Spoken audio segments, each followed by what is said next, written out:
Hello and vanakkam. Welcome back to another episode of Ready Steady Comedy. In our last episode, we spoke about my personal experiences as a vegetarian. Now we have these two groups, the vegetarian group and the non vegetarian group. In India, of course, we have several categories in between. We have the வீட்டுக்குள்ள vegetarian வெளியில் நான் vegetarian group. We have the Tuesdays vegetarian group. We have the weekends non-vegetarian group. We have the amma appa வீட்டில் இருக்கும்போது vegetarian group.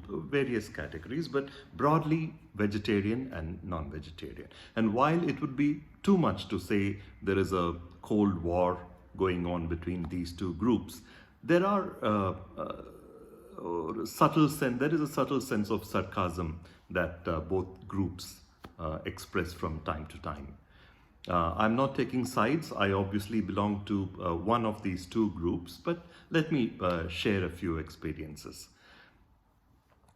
We have bank parties sometimes, and we have clients coming over. Some of them are very strict vegetarians.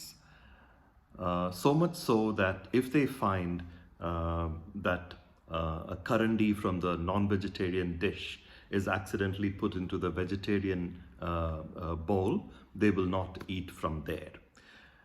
My non-vegetarian clients, of course, find this a bit too much. After all, you're not eating it. What does it matter if the currandi is transferred from one to the other? So they would look upon my veggie clients as being extremely fastidious.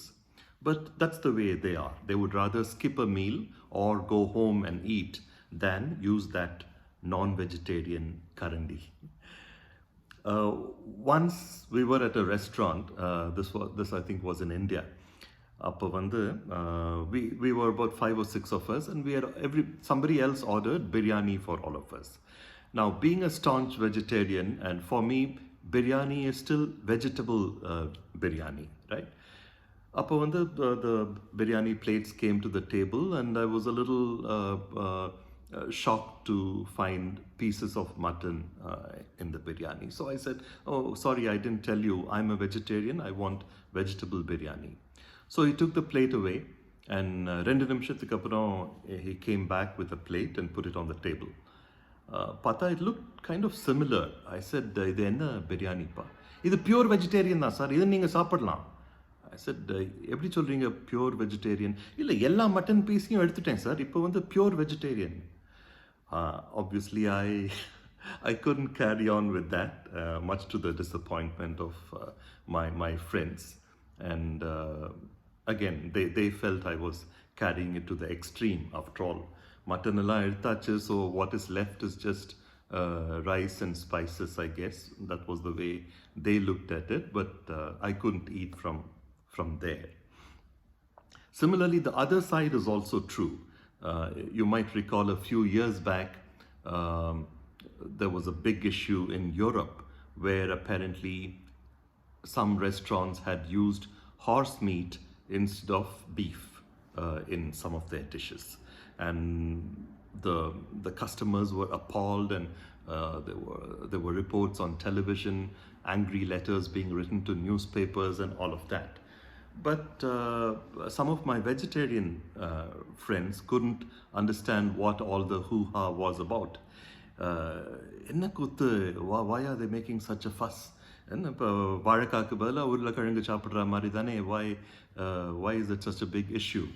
So that's how it is. The two groups, while all foodies are one big happy family, there is this very clear distinction between the two. It's not just restaurants. Even airlines are notorious for the kind of food that they come up with. Not just for vegetarians, but especially so for them. A lot better now than, say, 10 or 20 years back, but still, airline vegetarian food is still a cause for much concern. Once I had an experience where the airline offered vegetable burger. I was quite chuffed with that. Vegetable burger sounded good.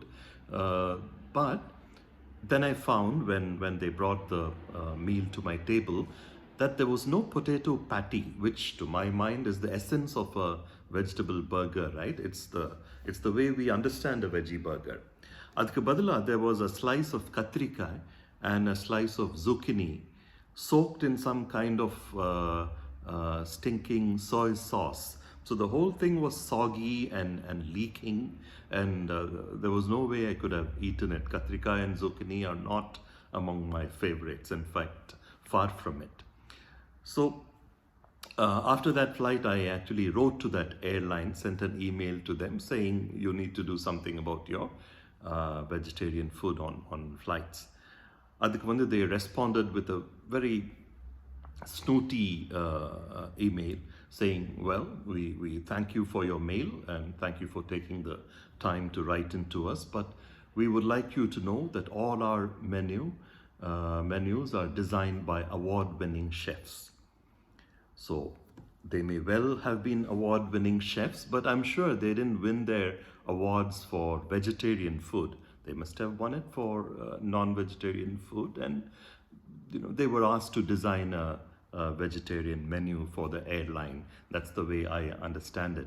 Otherwise, a hardcore vegetarian chef, if at all such a thing exists, would not design an item such as this is how they would describe it in their menu card. Let's say finely chopped, delicate mushrooms wrapped in seaweed, or crunchy broccoli dipped in soy sauce.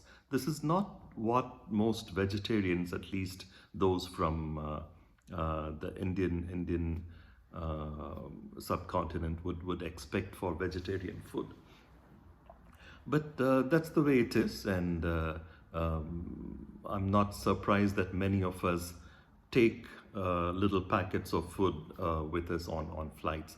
Orudara, I was traveling by Thai Airways, and I had, of course, pre-booked vegetarian food, and the steward brought to me something in a foil with a cardboard cover that read veg.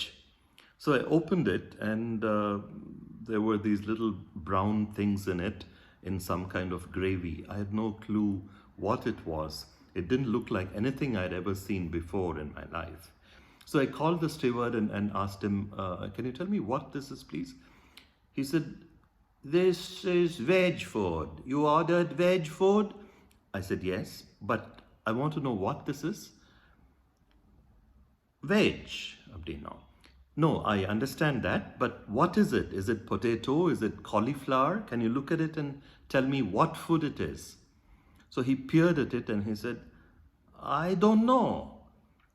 Then how do you know it's veg food? Abdin kete.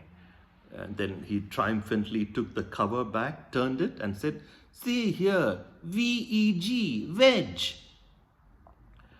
And that was the end of our conversation. I couldn't eat it, not knowing what it was. And from his side, he had no further explanation to give. So, talking about award-winning and gourmet chefs, we have a couple of minutes where let's see if we can design or prepare a gourmet dessert.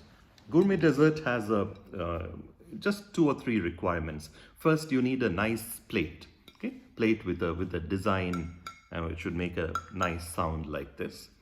And the trick is that the food itself should occupy only about 10 to 15% of the area of the plate.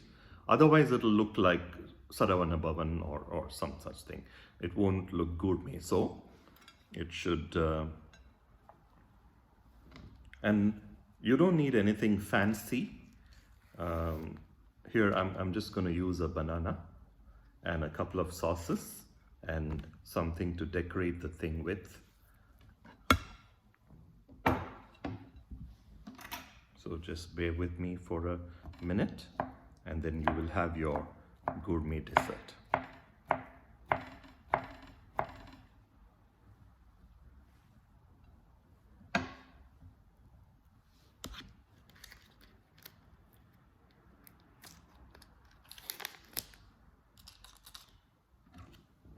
You have many of these on Instagram and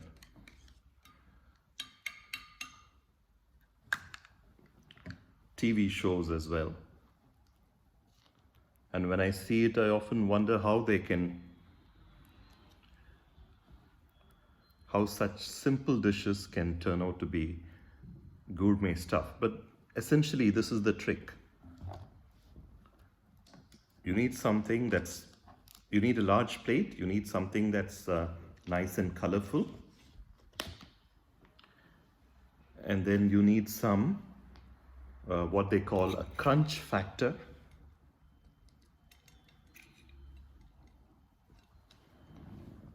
And then a little sourness will also help. So here I've got a plum. Okay.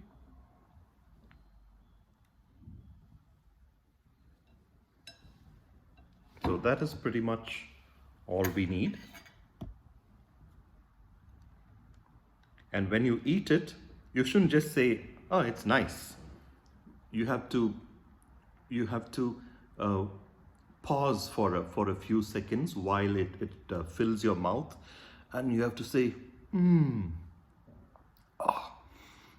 the sweet and the sour flavors blend so well together, and the crunch factor, delicious.